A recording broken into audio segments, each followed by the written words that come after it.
Well, greetings, Boise State fans. A special Sunday edition of Bronco Nation News Live. We got Prater, we got Johnny, we got myself, BJ Rains, obviously Prater in the ball game, 95.3 FM.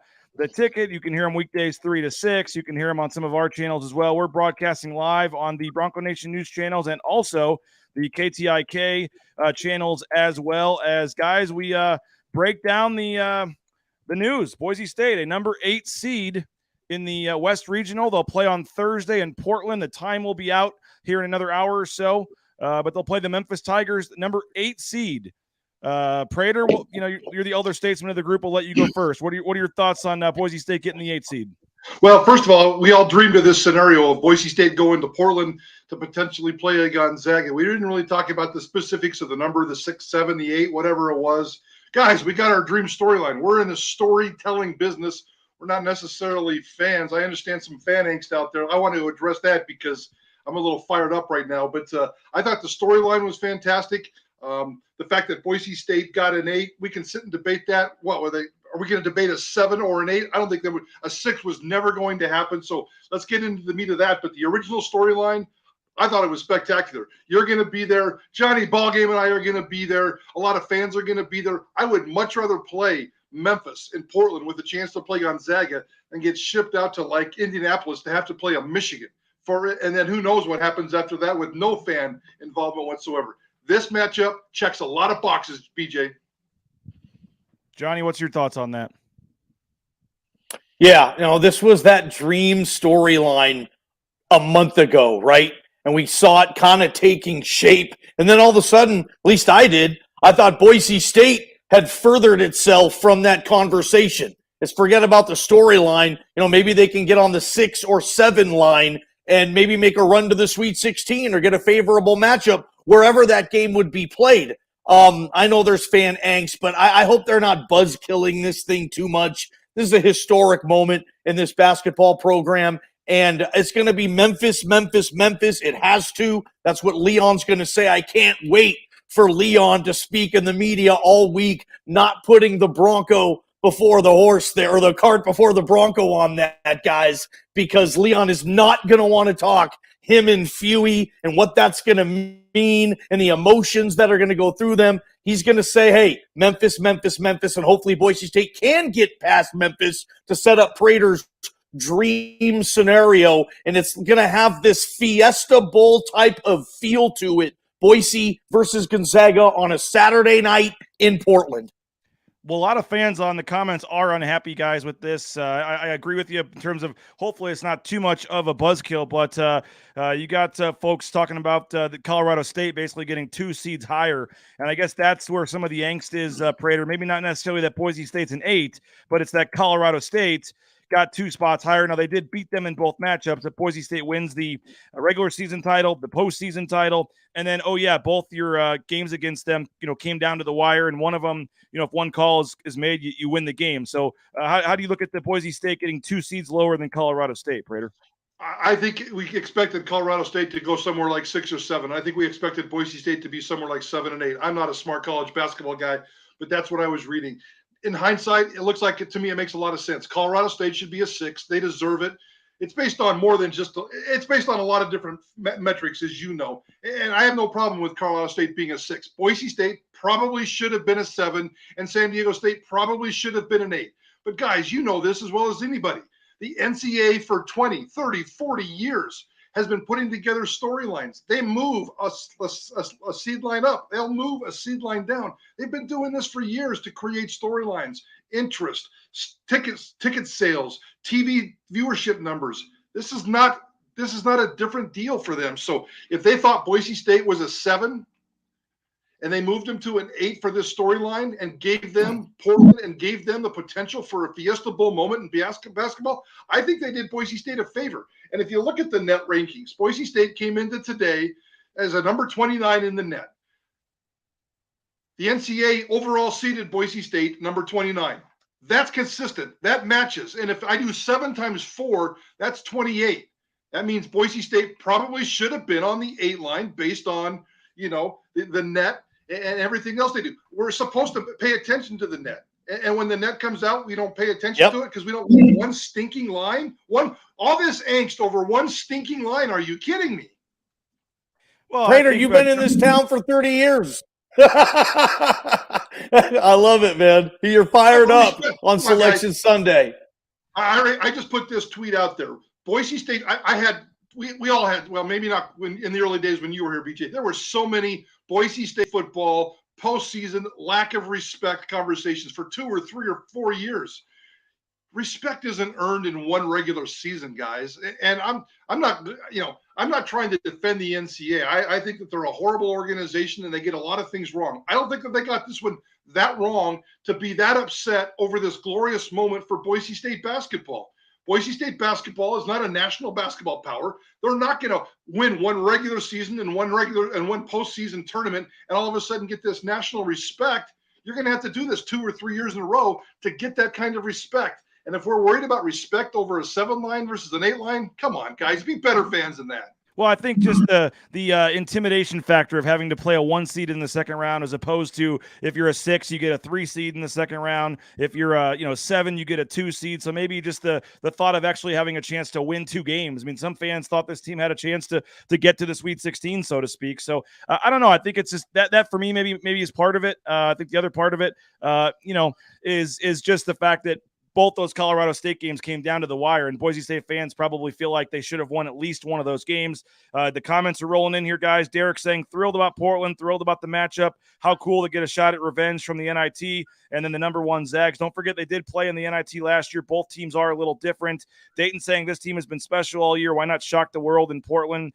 Let's go. There is some negativity as well.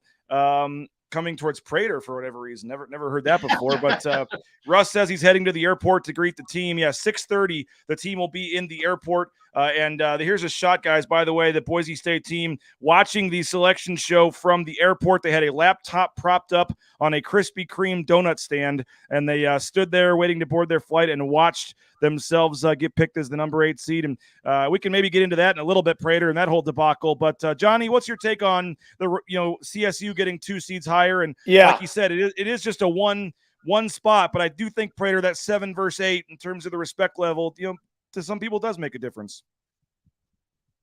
I didn't think Boise State was going to be on the 8 line. I thought they'd be. Yeah, I didn't think Boise State would be on the 8 line. I thought they'd be a 6 or a 7, BJ. But I think if they won out, but yeah, Prater, woe is me. I think the committee chose to reward Boise with Portland location over putting them on the 7 line. And I think that was the decision that went behind that for the committee. Let's give Boise the geographic location advantage and really set up something special, possibly on Saturday between Fewey and Leon. And that place will be, that's just going to be massive on all counts, guys, as you know. And it's not like Gonzaga has never lost a second-round game before. I'm not predicting that. I think Gonzaga will probably have, somewhat of an easy time against Boise if they can figure it out and score on them, obviously with Boise's D, but not here nor there. I just think that's where the committee was, BJ, rewarding them with the geographic location. And it's going to be cool, man. Bronco Nation is going to mob to PDX. This is going to be a really fun week. Once we can get past how screwed Boise State got again. This is going to be fun, man. Prater, we're really going. Are you serious on this? We're working on it, buddy. We're working on it. Hey, I don't want to steal the thunder or change the topics here, but Tom Brady just announced he's coming back. No! See, now that's disrespectful. That's Tom Brady disrespecting Boise State's one shining moment. Tom Brady's being disrespectful. Hijacking March Madness. He says the past 2 months he's realized his place is still on the field, not in the stands. That time will come, but for now, I'm coming back for my 23rd season with Tampa. Unfinished business. How about that? But what a day! What do you guys make of what did you make, Prater, of the whole debacle with the selection show and the team not being back? Yeah, that's a tough one too, and we probably wouldn't react so poorly if we didn't see what we saw with the security detail on the regular season clincher. That was a debacle, and certainly yesterday and last night and everything was a debacle. I understand the money, the situation. I understand that. I think what needs to happen here, especially if the Mountain West is going to continue to play 4:00 games on Saturday. The Mountain West should take care of 2 charters, both teams in the championship game, and get them home. I don't care if the charter leaves at midnight because the team wants to stick around and hang out with mom for 4 hours. I don't care if the charter is the next morning. I don't care what the situation is. If you can't get it done, stay in Vegas and give me a split screen watch party. If you can't get the 4:00 flight, give me the 5 a.m. flight. It just seems like there were so many different options here, and there just wasn't a lot of thought put into it.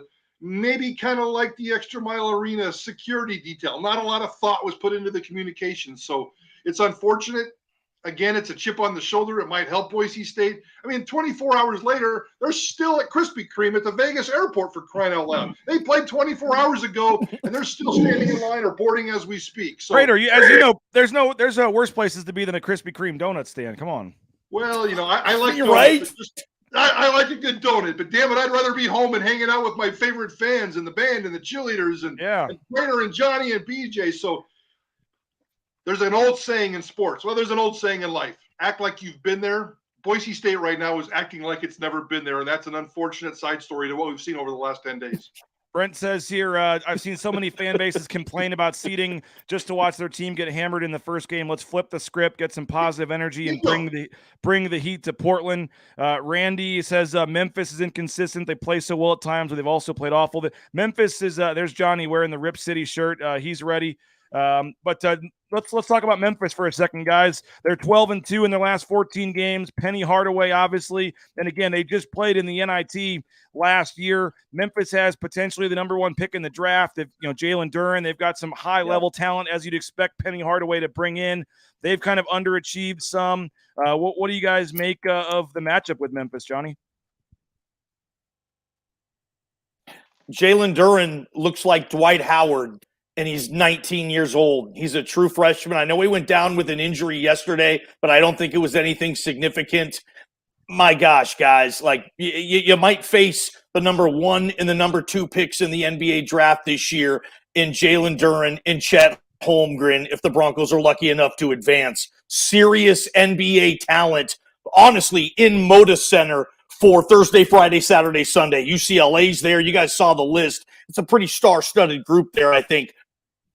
And so it's Memphis is they're an emotional roller coaster this year. Penny Hardaway, I think, has had the hard time pushing buttons to figure out the best way, the best fit for this team. He recruits kind of one and done culture right now. Larry Brown is on his staff, Prater, which is another sexy nugget for us this week to talk about on Memphis. The fact that Larry Brown's sitting next to Penny Hardaway. But for me, it's Boise State fan. Look at this Jalen Duren kid. He's every bit everything, and that guy is a massive load. I saw him block a shot, and I swear to you, his hand was up on like the safety pad on top of the backboard. It was one of the finest physical plays I've seen an athlete in college basketball make this year, and we'll be hearing a lot about Jalen Duren this week, Prater. Yeah, I can't say I know a lot about. I don't know a lot about Memphis other than Jalen. I mean, that guy is a beast. He automatically eliminates Armouche from this game. If you ask me, that's serious advantage. Memphis right there. But I do like the chip on the shoulder. Last year it was a 59-57, 59-56 type of game. It was a putback at the last second. It was a defensive battle. I think it was a lot like San Diego State's game yesterday, although Memphis last year made the putback at the very end of the game and San Diego State didn't yesterday. So I think we're going to see very, very, very similar back-to-back games. I don't know if Memphis has the same kind of defense that it has this year, but I would imagine that's still the fundamentals of what they do, and they're going to come after Boise State. That would be advantage Boise State. They just played this exact same kind of a game. They got to turn around and play this exact same kind of opponent in a couple of days. That's a little bit of a heads up on a quick turnaround, if you ask me.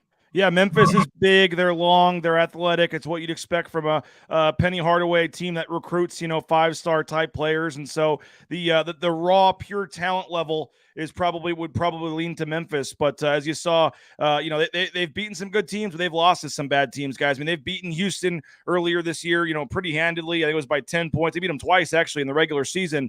But they've lost to East Carolina, who was 185th at KenPom. They lost to Georgia, who was 220th at KenPom.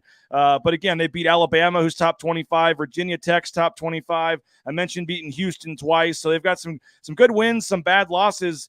You guys think, this is the Portland aspect, and you mentioned Gonzaga being there. It is separate tickets, so you don't have to worry about the UCLA fans in the first day at least. But you guys expect Boise State fans to travel pretty well over there? I do. I mean, although the tickets are going to be limited, you guys know how this system works, but I think they could probably squeeze in 2,000, 1,500 to 2,000 BSU fans. I don't think that would be crazy, but they're not going to get more than that. What Johnny knows the Moda Center better than I do. I've been there a couple of times. I know he's been there a lot. What is that, 18, 20,000? Boise State's big time. 1,500 to 2,000. And I think, look, Memphis travels well historically. Go back. Memphis State went to Final Fours and stuff, back when Prater was a young whippersnapping reporter, man. This is a very high-level basketball program. It's tradition-rich. I could see Memphis traveling well, too. Plus, you're going to have the Gonzaga factor, and I think the Gonzaga factor is pro-Boise State versus Memphis. You're going to have that Leon Rice feel to it. Gonzaga's support Boise in this game. Yeah, I think Boise State will beat Memphis. I think they could and they should beat Memphis. Sure, it'll be close. Every Boise State game is close. They barely beat Nevada in the first round. They're lucky they did, or they probably would have been sent to Dayton if that kid would have missed that shot. Looking at their seed today, all kidding aside. Prater, Boise State's going to have, or BJ, Boise State, larger population, I think, of that stadium than Memphis. Guys, the more we talk about this, the more excited I'm getting about Portland, Oregon this weekend for Boise State and Gonzaga fans. They're kind of cousin programs. Boise State and Gonzaga has longly had kind of this relation with football and basketball. A lot of comparisons there. And throwing some UCLA fans traveling up too. Hell yeah, man. This is going to be a blast, guys. What do you guys make of the rest of the Mountain West? Wyoming, literally the last team in the tournament. They're in the play-in game. We mentioned Colorado State. You got San Diego State, I believe, is on the 8 line as well, right behind Boise State. Prater, any thoughts on the Mountain West? At least does get 4 in, but Wyoming was literally the last team in. Well, for some bracketologists, that would have been a surprise because I know there were some reports right before Selection Sunday show that Wyoming wasn't going to get in. Some bracketologists dropped them out, so.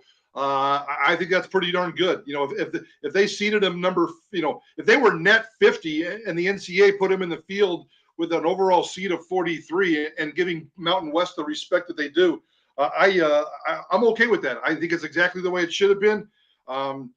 Kudos to Wyoming for showing up for its watch party when they didn't exactly know if they were going to be there. That was kind of the cool moment of that hour TV show. They showed the most excitement. They showed the most burst of energy, the most drama in that camera shot that you want to see. So good for them. And it seems like it seems like for the Mountain West, it worked out perfectly. Now they just need one of these teams to go off and beat somebody.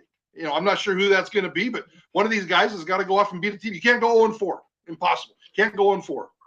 1-7, by the way, Prater, in the last 8 games for the Mountain West in the tournament. The Mountain West in the NCAA tournament, 1-7 in their last 8. Johnny, what do you make of the Mountain West getting 4 in, but barely? Oh, quickly, I just saw Memphis a 1.5 favorite. Yesterday, San Diego State was 2.5-point favorite. So Boise State continues, at least when it comes to Las Vegas, to be an underdog in these games. So we'll see what that narrative continues. I think the lead was fine. If you're Wyoming, gosh dang it, you're just happy you're here. You'll take anything. It doesn't matter. You're just happy you got in. If you're San Diego State, they actually have a pretty decent draw. Creighton, I think that's a that's a beatable team. And then obviously you get Kansas, and that's an opportunity for their program. So I don't think San Diego State fans should be complaining. Colorado State, of course not, with their 6th draw. So I think for the Mountain West fans, I don't know why others are complaining. Maybe the Boise State fans should say, hey, we should have been a 7, or maybe you should have flipped us in Colorado State. Fine. They didn't get that. Move on. But I think the Mountain West guys, they shouldn't have much to complain about here. I thought it was seated just fine. Prater, Selection Sunday is turned into, real quick, Selection Sunday is turning into who didn't make it, who got screwed. And I guess that's just reflection of sports culture right now. I call it the everybody sucks culture. Like no one just wants to have fun with sports anymore. They just need to complain about it. Yeah, and I know Gary Parrish from CBS Sports always does a podcast, and he always says they don't leave good teams out of the tournament. They just don't put it. If you're a good team, you're going to make the tournament. If you don't get in, you probably don't deserve to be in when you're picking 68 teams. But Prater, we read your column, and I just wanted to get one comment from you on this team and what you think about this matchup, because we read your column in the Idaho Press today, and the team is Mountain West tournament champions, 24-3, going back to that November 30th loss to St. Louis. They're obviously on a roll right now. Somebody did mention, by the way, that don't forget Max Rice and Abu Kijab did not play against Memphis in the NIT last year. So it's a chance for Kijab to get back out there and play when he missed that last time. But what's just your take, Prater, on this team entering the tournament and where they're at right now and yesterday's, down to the wire win? And I guess just the floor is yours with this team in general. Yeah, I think what we saw yesterday and what we see from this team is kind of who they are. It's that old phrase is they are exactly who we think they are. They're not going to blow anybody out, good teams anyway. They're always going to be gritty. They're always going to be tough. It seems like, I keep thinking of that year 2 or 3 years ago, that season 2 or 3 years ago, what Leon was like 1-11 in single-digit games or whatever the number was, and how gritty and how gutsy and how determined this basketball team is. That was a mass unit yesterday walking around on the court. Everybody was limping. Everybody was walking around, and they got the job done. So I usually roll my eyes when I hear the brotherhood, the chemistry, the love in the locker room, but I think it's obvious. I know it's real with this basketball team. You can see it.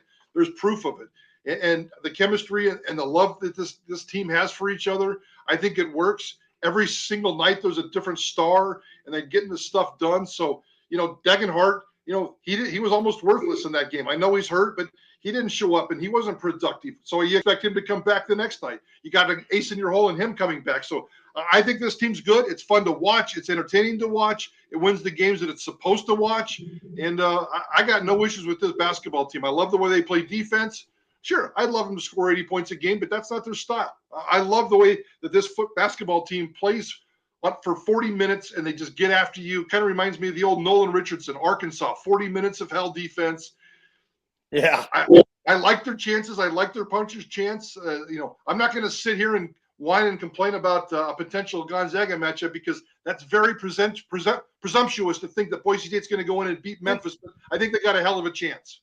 And you know what? If they do beat Memphis, I'll say this, I think it's all. Yes. Would you rather be a 6 seed and have maybe a little more of a game where you'd feel a little better about? Sure, but this is what you want as a Boise State fan, right? A chance to play a team like Gonzaga. I know you'd rather have an easier game, but just think about the players you're mentioning, Johnny, on Gonzaga.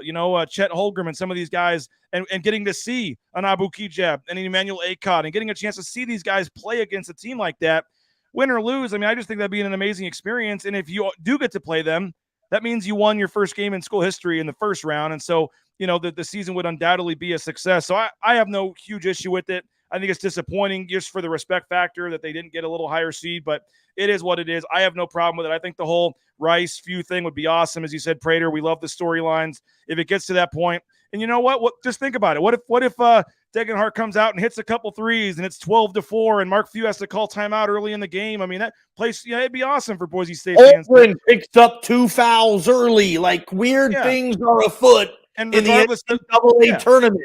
We got, we got all these experts on Twitter, man, telling us who's already going to win all these games. Well, I'm not even saying Boise State would win. I just think it'd be cool, early in the game, if they can hang with them for a little bit, just to kind of get the crowd into it, and it would be fun to see. And they in the end, yes, they probably would lose by 10 points or to 15 points, but it would just be fun to see. I think it'd be great. And Johnny, that's the one box left. We've talked so much about this team making history, doing all this stuff. That the 27 wins now, the regular season, the postseason. They're now winning in March and quieting people on that. But the one box left is to win that first ever NCAA tournament game. It sounds like you think they can get it done.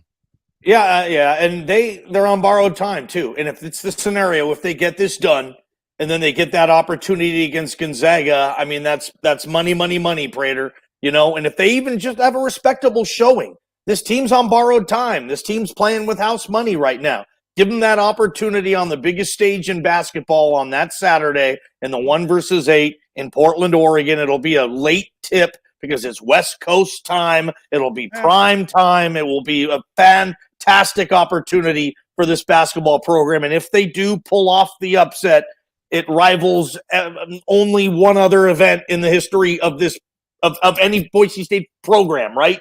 The initial Fiesta Bowl. And to have that opportunity, thank you for being in sports radio in Boise, Idaho in 2022 with this thing. This is the greatest scenario possibly to ever play out. And even if they lose to Memphis, yeah, buzzkill, you still went to the tournament, you still applaud this team, and you still say that right there, that's the best damn basketball team in Boise State history.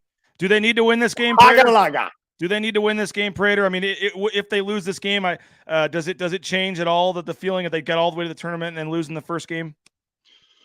Does it change anything? I don't think they take any kind of a step backward with the loss. And I said that on my column this morning. I think a majority of the work is done. The inspirational work is done. You know, all the boxes, all the milestones that they've checked this year, all that stuff is done. You can get better with a win, obviously. And I think I'm just stating the obvious. If you win your first ever NCAA tournament game, it's going to change the offseason. It might change recruiting. It might change administration in terms of support for this basketball team. They don't have to watch the tournament from Krispy Kreme. Although I still blame the Mountain West on that more than I do Boise State. The Mountain West should take care of its champion and figure that out. But in the meantime, no, this team cannot take a step back with a loss, but there is certainly a huge opportunity where they could do something where they elevate the pride factor of this program and some of the offseason stuff that Leon Rice wants to do to build the infrastructure of this program. Well, appreciate folks for checking this out. Make sure the YouTube channels of both 95.3 The Ticket and Bronco Nation News, go ahead and subscribe to our channels for future content. And we'll be listening 3 to 6 tomorrow as you guys break this all down. Leon Rice and some players are going to be speaking when the team arrives at the airport. They're actually asking fans, encouraging fans, and maybe now's a perfect time. If they're bummed about the 8 seed, they had a long day of travel, all that kind of stuff, come to the airport right there at the main entrance and 6:30. They're asking fans to come to the airport here in an hour and welcome the team back, and that could be a pretty cool scene with them bringing in the trophy and their championship shirts, walking through the terminal for fans. So, but you guys will have all the sound from Coach Rice and players tomorrow on your show from 3 to 6, and then Johnny, you'll join me 9 a.m. tomorrow for our Mondays with Mallory segment. We'll have video of their arrival at the airport. We'll have some video of some interviews and some stuff there. So, any final words, guys? Just thoughts on the tournament in general, or the matchup, or anything that you want to finish up with? Yeah, I'll just finish up with this. BJ, with you and Leon tonight, the initial question has to be talk about the potential matchup with you and Mark Few, round 2 on Saturday night. Talk about maybe the emotions that will be going through your head just before that game. You open with that question tonight, and me and Prater are opening our show tomorrow with that question and that follow-up, that answer. BJ, as the wise old guy in the group, I advise you not to open up the press conference with that question. Well, I can guarantee you what the answer would be, and it would be a very short press conference. At some point, somebody will ask, but what Johnny said earlier is right. I guarantee you Leon Rice will give us nothing on that matchup. He will say, we're playing Memphis, and all we're worried about is Memphis. Or he's going to say, oh, they're in our bracket? Oh, okay, I didn't know that. He will not talk about Gonzaga. He will not talk about Mark Few. Maybe on the podium at the press conference on Wednesday, if some Spokane reporter asks about it or something, maybe he'll have to. But I don't think we get any real credible thing on that. And so, yeah, that will not be the first question, but you have to ask it at some point, but he won't say anything. But appreciate it, guys. 3 to 6 tomorrow, KTIK.com, the KTIK app, 95.3 FM, the ticket, Prater and the ball game. Again, they'll have the post-game sound as well. I'm still waiting for the XFL to announce the teams, by the way. We need the Battlehawks back. I'm looking forward to that. But appreciate it, guys. Thanks for your time. Johnny, we'll see you 9 a.m. tomorrow. This has been Bronco Nation News Live here with 95.3 The Ticket, KTIK, and Bronco Nation News. Get those brackets filled out, and we'll talk to you later. Take care, guys.